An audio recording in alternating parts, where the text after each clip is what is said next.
Dr. Craig, how do the Germans view Americans as partners?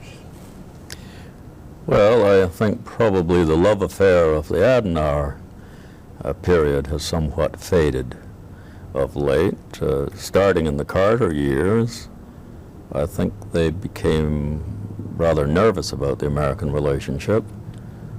Partly, or you would have to go, I suppose the main turning point was the coming of nuclear parity between the United States and the Soviet Union, which made people begin to wonder about the absolute reliability of American promises to maintain German security. Then they're worried about the directions and the steadiness of American policy. Then they were very worried about the sudden turning away of Americans from the détente principle.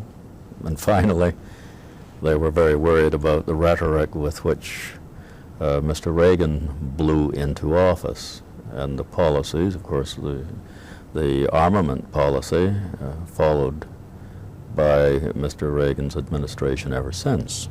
There's a great deal of opposition to the placing of the missiles in Germany. Quite a considerable amount, yes.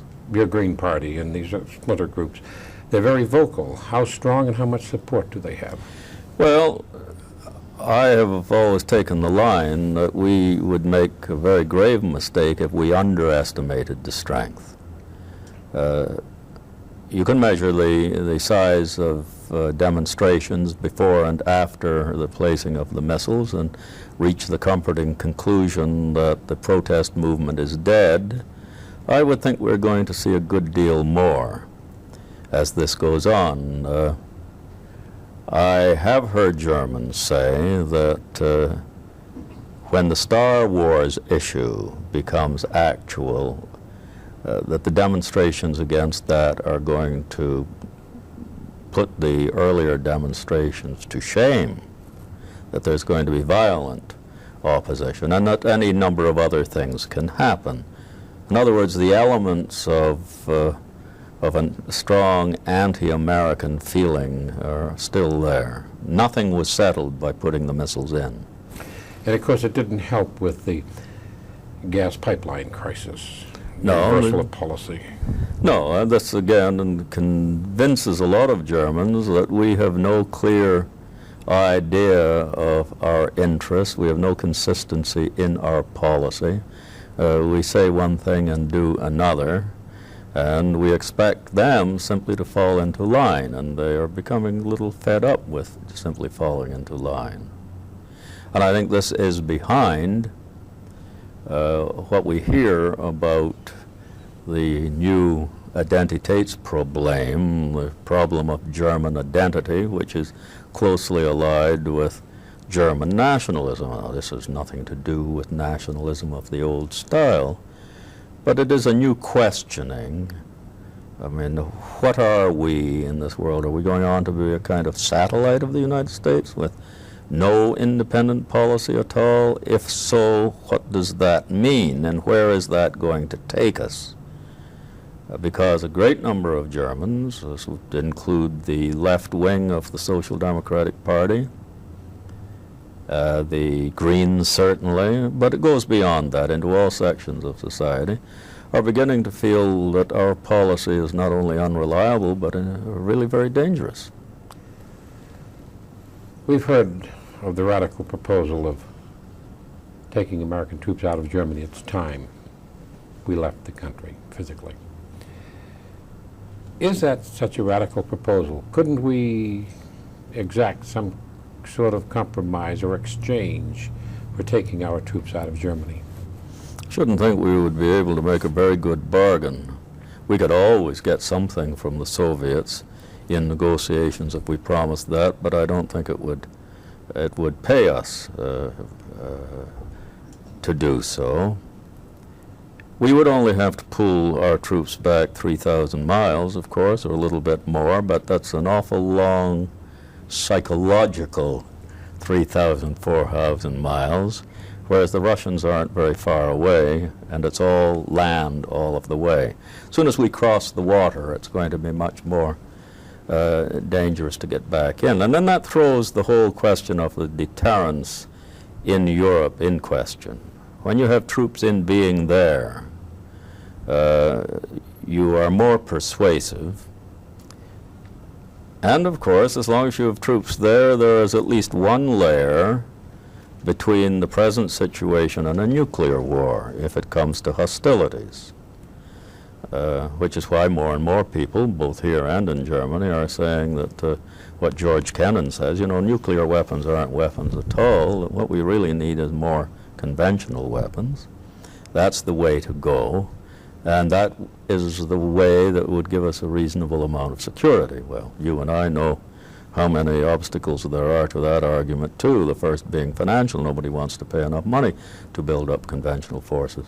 But if you conceive of a situation in which we pulled all our conventional forces to the other side of the ocean and then reevaluate our deterrence from a German point of view, this would be terrifying for them. All they can rely upon is the United States sending a lot of bombs over to protect them. After they've been protected, there's nothing there any longer. And this is kind of thinking, and variants of it, I think, lead to what we hear today about getting out from between the two blocks, convergence with the DDR, bloc-free unity of one kind or another, neutralism, perhaps, all of the things which, of course, are quite impractical from the standpoint of the great powers or the other European powers who would be nervous of German unification of any kind. And after all, once unified, how do you know how long they'll be neutral? We see an easing of tension between the two Germanys and flow of people with fewer restrictions from east to west. There seems to be sort of an easing of overall tension. Certainly it is true that at the present time, when relations between the two superpowers couldn't be worse, relations between the two Germanys are better than they've been for a long time.